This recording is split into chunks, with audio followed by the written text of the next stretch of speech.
Hello everyone, how's it going? It's your boy Skilled Fawn, and today we're going to be doing another challenge run, and this time we're going to be doing Elden Ring Shield only, so might as well segue into the rules. So as I mentioned, we're going to be doing Shield only. There's a ton of shields in Elden Ring, so it's not very hindering. I've got to defeat 6 Shardbearers. Rykard is excluded for obvious reasons. Switches and exploits are allowed. And then finally, we got to beat the game. So this will definitely be a very interesting challenge run.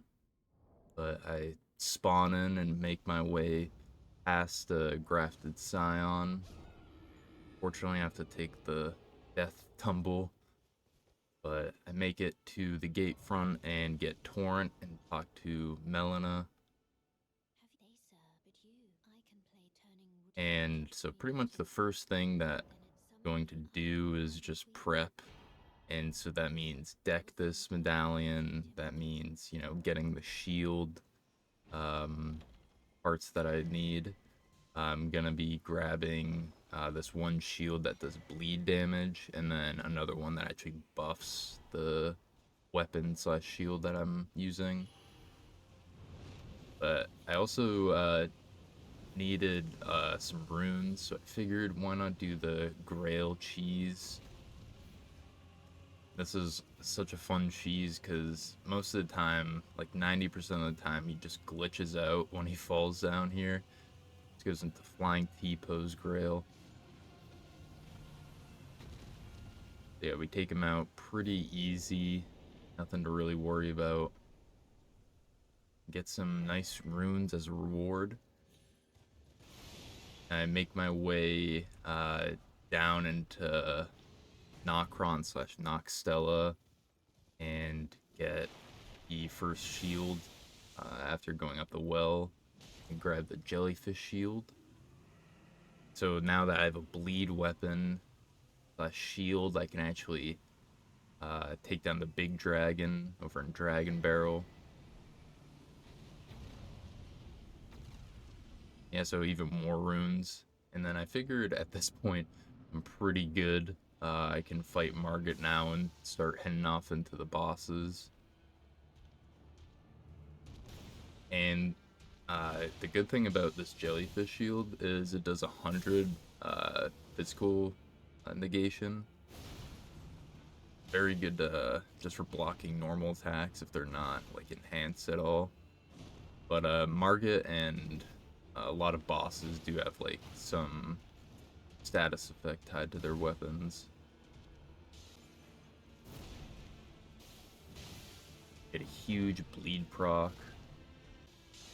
And basically just trying to find all the good openings that I'm able to run in and land a few hits. And eventually I get them staggered, but can't actually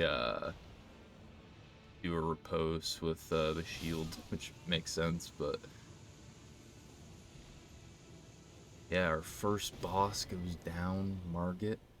So we're gonna head on over, progress further into Stormvale, and make our way to Godric. And Godric is easier by far than Marget, in my opinion.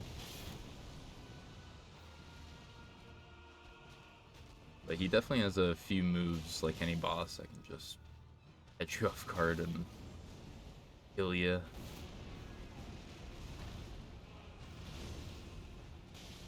I'm just waiting for all like the moves where he's gonna give me ample time.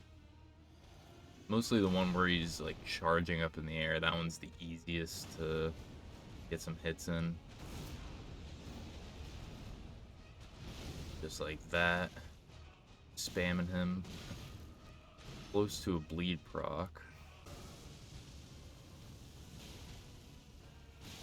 Yeah, we get him down to second phase now. Dragon Hand.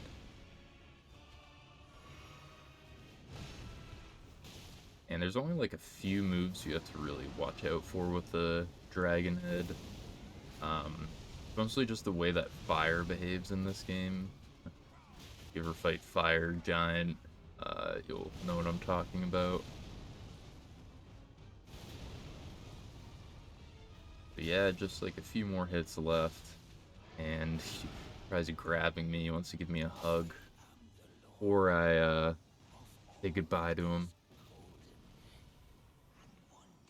And yeah, he's gonna give this whole spiel, but we're gonna raise a glass, celebrate.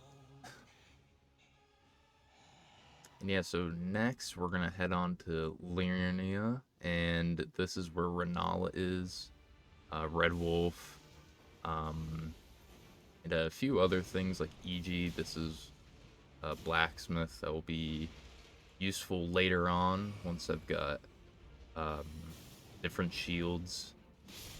There's gonna be two more shields that I think just two more that I'm gonna be grabbing. One is the stone print shield, or the stone finger shield, down in the subterranean shutting grounds near Moog the Omen, and the other one is blocked behind a duo boss fight in Caelid. That's probably gonna be the best one. Is like this flame cannon almost, and it's a shield.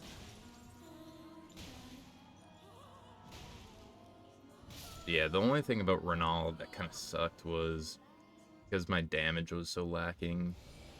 I mean, most of the time I'm just relying on the bleed procs, but the damage is still really low that I'm gonna have to take like 3 cycles just for her first phase. Which, like, most of the time it's 2 phases, and if you get really lucky, it's 1, but yeah, I got straight up unlucky with this damage.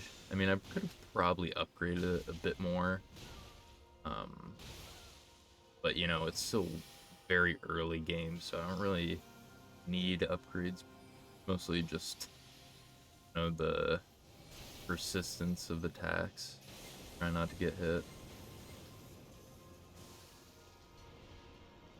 Yeah, I get Rennala like 1 hit or 1 to 2 hits away. She summons her Bloodhound Knight, and it's gonna run in for the final hit.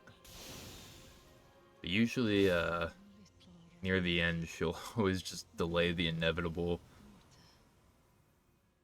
Her and Moog the Omen, they'll do like certain attacks that just prolong your fight, which, I mean, it's fine, but that's just extra time. Like a, you know, 8-minute boss fight. Which, yeah, it's unlike Rune level 1 on Melenia. That fight or at least for me, it took like 13 plus minutes. But yeah, eventually I take down the Pumpkinhead duo and grab the shield.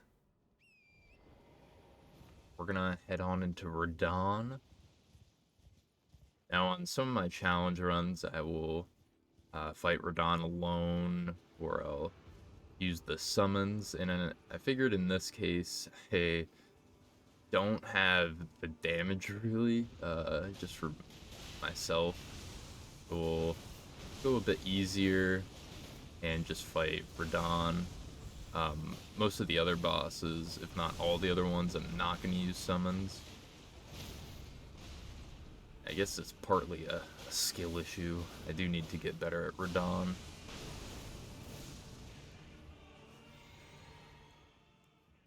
We're gonna heal on up and dodge out of his Cosmonaut attack.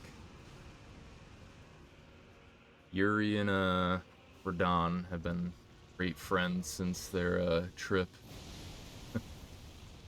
going up in space.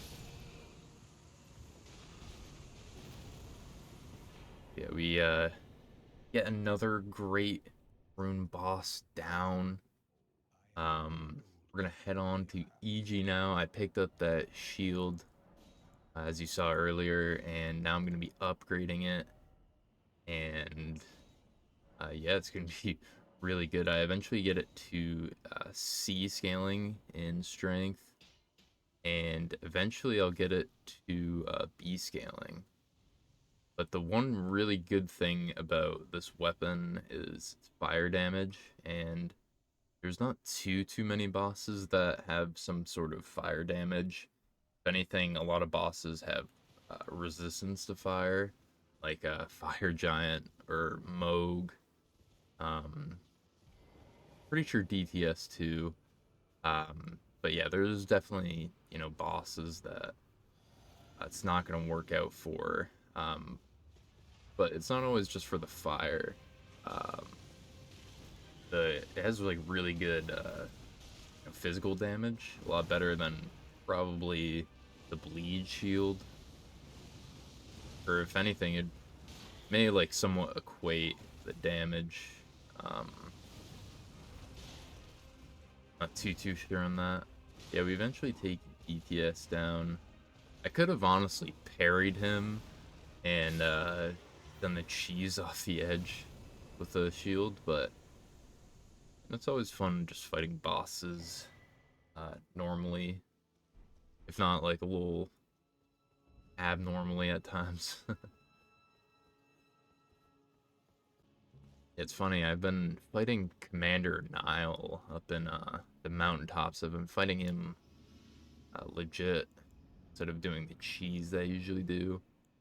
Because the cheese just makes it so much easier. You just jump off this ledge, and then you just don't have to worry about the boss. You can go up and grab the Haligtree shard. But yeah, Goldfree is one of the few bosses that have really good rhythmic fighting, I would say, where it's once you get in the groove of things, it's pretty easy and fun. I'd say Godfrey and like Melenia are very similar in that regard. They like almost could be like put in Sekiro. And obviously it's like a very different game, but just the like, fighting style and stuff, I could see it being in Sekiro. Speaking of Sekiro, I've not played it in a really long time, and like when I was starting this channel, I actually started to do a let's play on it.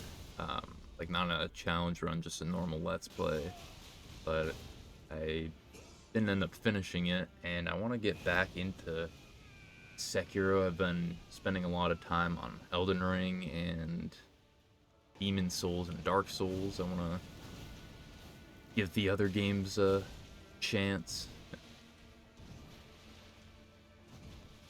I would say don't hold your breath for DS2.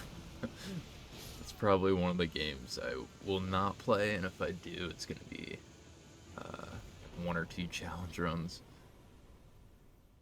I think DS2 has a lot of good things going for it, but um, I don't know, it's just not my favorite, personally. I definitely see the appeal to the game.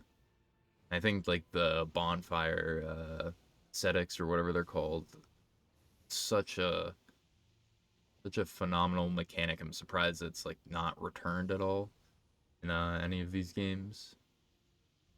But yeah, you can see here I took out Morgot, and then I've just been running around fighting a bunch of random bosses. I actually had a lot of fun on this challenge run. I figured I would, uh, have some more fun with it. Gronk was probably one of the more challenging, like, optional bosses I did. But, he was still pretty easy. The shield, that, like, fire one, has pretty good guard boost normally, but then if you put that talisman on that just boosts your guard resistance, it makes you pretty much a juggernaut. Yeah, so just going for Fire Giant's leg right now, trying to uh, get all the extra damage from that leg. Though once he does like his fire hands, you can actually get really good damage, if not better than his leg.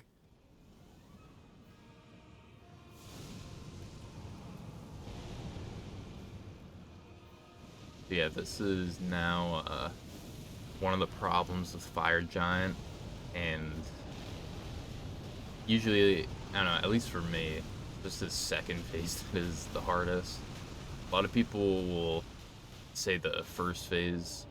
One of my shorts, I remember a lot of people were saying that his first phase, they thought it was tougher, but I think it's actually um, second. I don't know, it's just the way that he rolls around can crush you that way, or just his like various fire attacks that just are so broken. Like the flaming mouth one is just absurdly annoying. It's killed me so many times.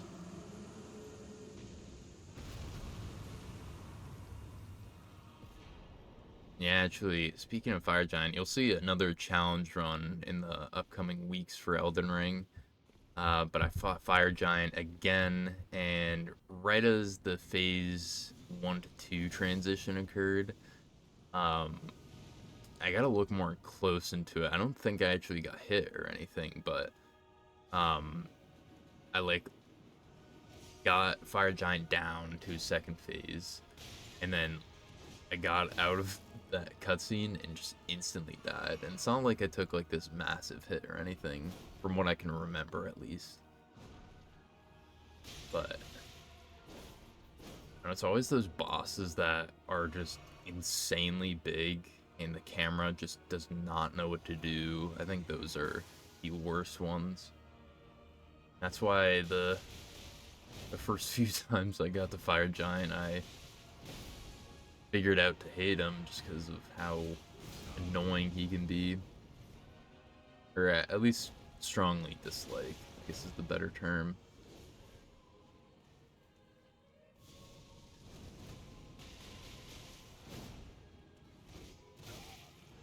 Yeah, trying not to die, because fleet pots are limited resources, and every sleep pot counts. So, yeah, with the Godskin Apostle, you could see that it took a decent amount of hits just to kill him, and Godskin Noble is a bit beefier. I think like maybe 1.5 to 2k more hit points. I'm not too sure on that one, but he definitely has more hit points. And the goal is pretty much just to have one of the two out at all times, because if you have two out, it's basically impossible, or not impossible, but just very challenging to get hits in and, you know, not get hit.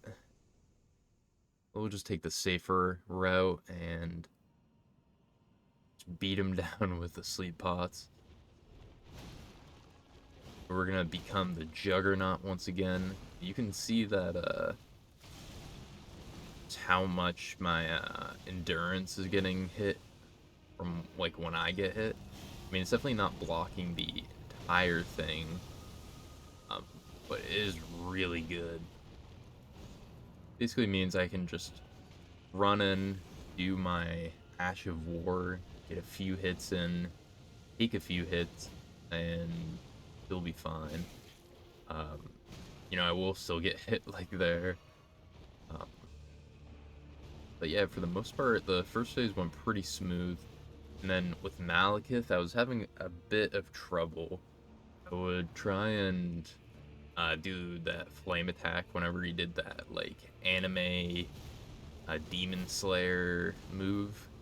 But yeah, I would just get hit twice, and then because of his weapon doing like that bleed Demon Souls effect, just kind of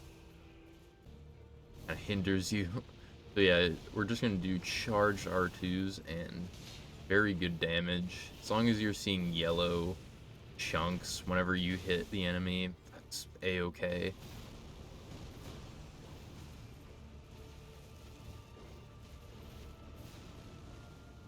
Yeah, I'm just waiting for him to do that hack one more time. And I guess two. Yeah, he's just prolonging the fight. He wants to live. Like, oh Malekith, we gotta release death. So Destined Death is released. That means we can go into the Erd Tree capital now. So yeah, we head into Ashen capital. We get a few bosses. We got Sir Gideon, the all spammy. Um, until I dislike him probably the most out of the bosses in this game. It's not that he is terribly challenging or anything, but he just spams his spells, and in challenge runs you really see how tough he can be. Um, Especially some of my earlier challenge runs, I had a lot of problems with him.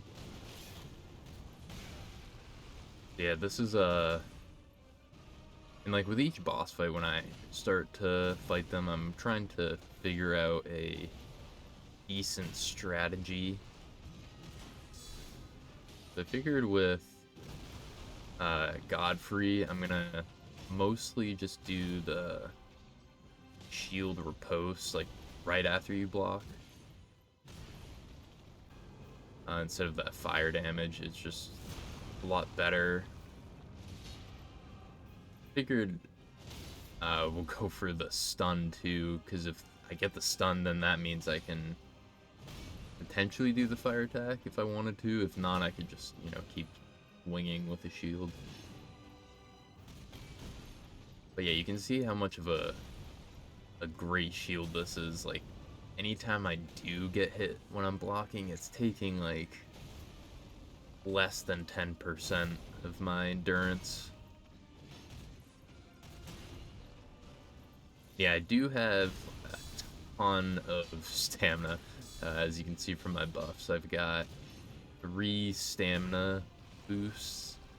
Got one that increases how fast it actually comes back or is regained, and then the other 2 are just basically boosting the total amount that I have. I found this to be the most useful in this run. I do use a lot of stamina, talisman, and things normally in my runs, but not to this length.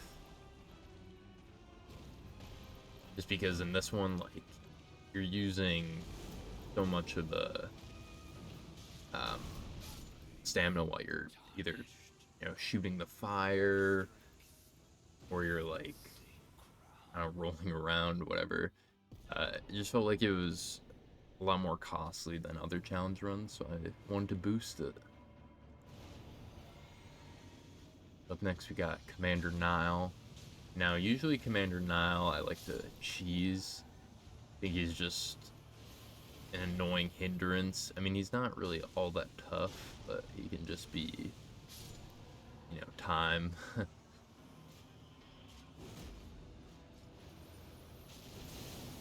But yeah, eventually, I was like, alright, we'll put some time into this boss. Why not?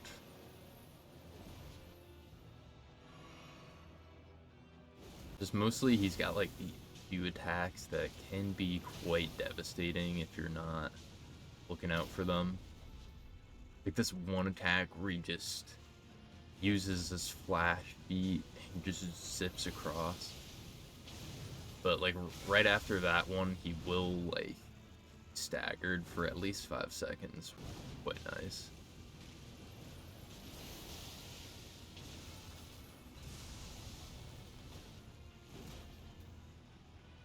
Yeah, like one hit away, trying to not get hit.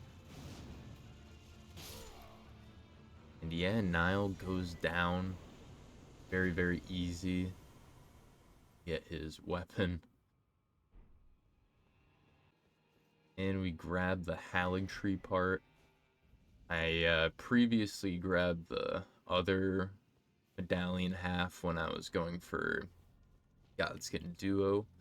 Usually when I'm fighting Godskin Duo, I'll run over to the village the Albernax, and then I'll grab the Trina lilies and the mushrooms there. I'll grab the Halig tree half. The one good thing about Moog in this fight is he is very weak to bleed damage, but it is a double-edged sword because he will just mess me up more and more for each bleed proc that occurs to him or me.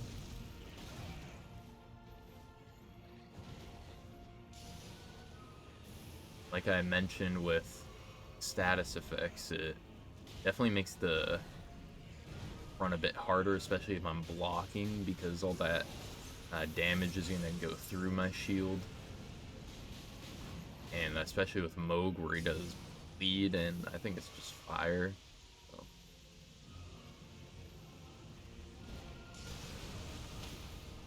Yeah, very nice. Right as I saw, I was about like halfway with his health bar. Wanted to take it a bit slow, but also press the attack enough where like all the damage and stagger building from before would boil over. Yeah, we got Moog now less than half after he regained his HP, which is very, very good. You can kill Moog like, before his second phase even occurs. I did that previously with the Death's Poke, or whatever it's called. That is a fun weapon to use. Yeah, I'm just trying not to be greedy because if you did not see already, my flasks are completely empty. Just definitely getting a bit close on that fight. Yeah, with Moog down now, we got very few bosses left in the game. I would have liked to fight Rykard. I mean, maybe there is a way that you can put Frost on your shield. I'm not too sure. If there is, where you can put Frost and then bleed on the shield, like, I'd probably be able to kill him. Pretty much, if you're fighting if you're fighting Rykard without his weapon, unless you're using, you know, like spells or incants, you're gonna need at least bleed or frost. Most likely in unison if you're gonna wanna win. Yeah, I get caught out pretty bad there. All that sorcery magic damage went through my shield.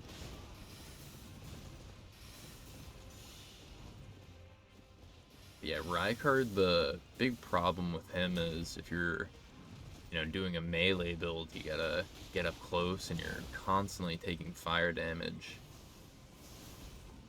So it's really dependent on your heal situation and, you know, your like whole defenses, like fire defense, physical. But you know, if you're fighting him normally with his weapon, he's a pretty easy cakewalk. You can even cheese his phase 2, which I always thought was funny. You can just continuously stun lock him. Yeah, we're gonna head on into my favorite boss fight of this game, which is Melenia.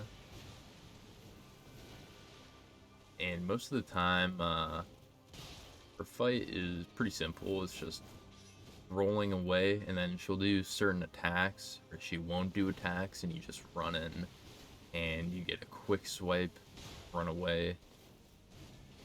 And fortunately, this way it does make the bleed proc and build up a lot less, but it is the most like safe option. I'm waiting for attacks like these or a few other ones where she is going to be in an animation for a lot longer and get a jumping attack. Yeah, I was a bit hesitant too with the Ash of War. I just wasn't sure if it would really work.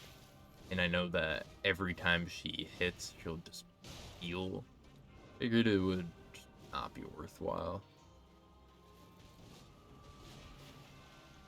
Yeah, she is being quite cooperative, though, doing all the moves that I need her.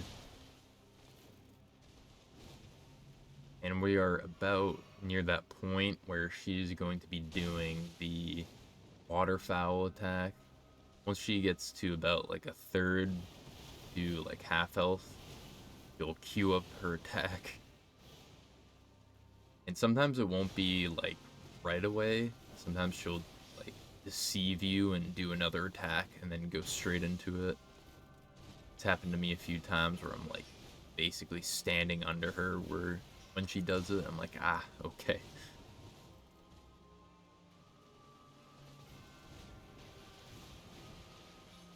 But yeah, I'm just waiting for attacks like these. She's gonna give me ample time. And of course she's gonna do waterfowl. If you are close to her when she does do that attack, try and jump out of it if you can while you're running. For some reason, you'll take usually less damage than if you were just running on the ground. I don't know why jumping or jump running when she's close. Gotta be something with a hitbox, but yeah, phase 2, a lot more aggressive. He's got Scarlet Raw status effect now. I am quite surprised Miyazaki didn't put bleed on Melenia's weapon. I don't know, I think if you use her weapon, it actually has bleed on it.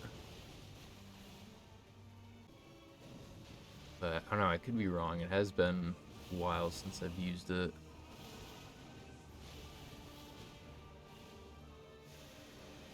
Yeah, her waterfowl and her clone attack. These are the two attacks that are probably the scariest in her fight. But, you know, once you master them and you got a decent bit of experience, pretty easy cakewalk. Gonna wait for her attack to finish and give her the last few hits, finish her off. But even if she has you know, little health like that, I'm always careful and just pull a combo out of her ass. Never know.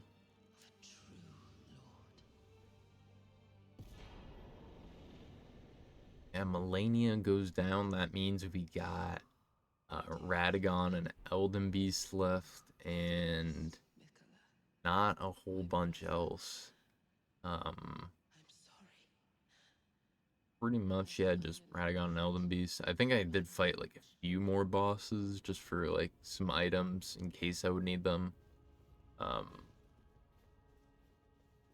But yeah, and while I was down fighting Moog, or I guess before Moog, I ran and grabbed the Holy Resistance Talisman. This will be useful for Radahn and Elden Beast.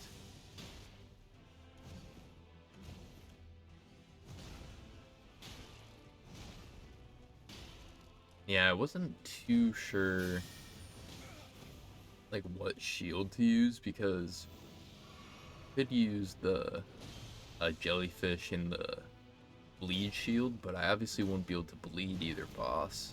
But I would potentially have more damage with the jellyfish shield. Then I figured phase 1 of Elden Beast, especially at the beginning where he's going to give me ample time to hit him, that would just be way more beneficial for this shield. Even if he's resistant to like everything, it'll just be constant damage that I wouldn't be able to do with the melee swipes. Yeah, he's gonna inherit the abilities from Sir Gideon the all spammy. Yeah, at first I used to dislike Radahn a lot, but once I got used to his moveset, I actually started to enjoy his fight a lot more. I think it's that like one attack too, where he does like this like lunge forward, and like almost pokes you with his hammer. Um, that one is the toughest. And it's like it's just such quick reaction time that you need for that one.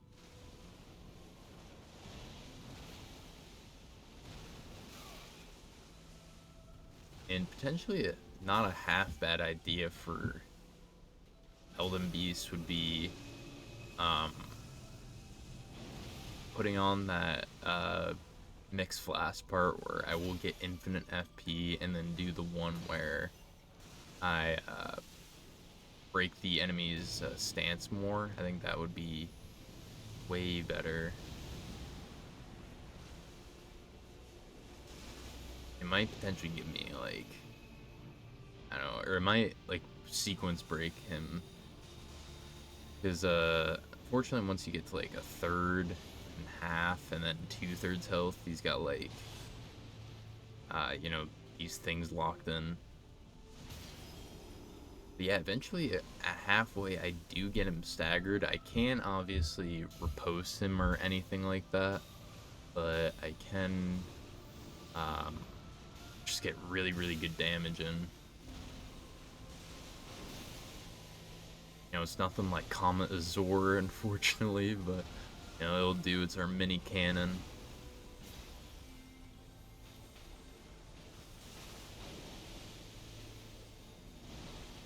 And yeah, luckily though, instead of the breaking the enemy stances more often, I did do the healing one that uh, negates a lot of the trouble with Radahn and Elden Beast. They just do a lot of chip damage. This was kind of scary. I found myself close to the edge. One thing I do somewhat hate about this boss fight is there's no like real boundaries that you can see unless you get close. Um, yeah, Elden Beast kind of took me for a little ride right there. Don't know what that was about. Yeah, and then he does his like glowing attack where he'll have 3 rings come. That attack right there, I always roll at the wrong time. Even in the most recent challenge run that you'll see in a few weeks after this one, I did it again. Kind of funny. So I was like, alright, let's just block that attack. Yeah, Elden Beast gets staggered, but I mean, it's not really gonna do too much. He had like 1 hit, and that is Elden Ring beaten with only a shield. This was a very hard but fun challenge, and yeah. So yeah, with Elden Beast down, we're gonna go mend the Elden Ring, and while I'm mending, I'll talk about what's coming next to the channel. So expect to see 3 of the Tomb Raider games. I did challenge runs for all of them, and it was very fun going through the trilogy. I did bows only, and yeah, definitely check that out. I've got 1 on the channel already, and yeah, that one was really fun. It's probably like my favorite story out of the 3, but I would say the 3rd one was the most interesting because it was the most challenging. Whenever you die in the 2nd game or the 3rd game, it resets your progress unless you've touched the bonfire slash campfire recently.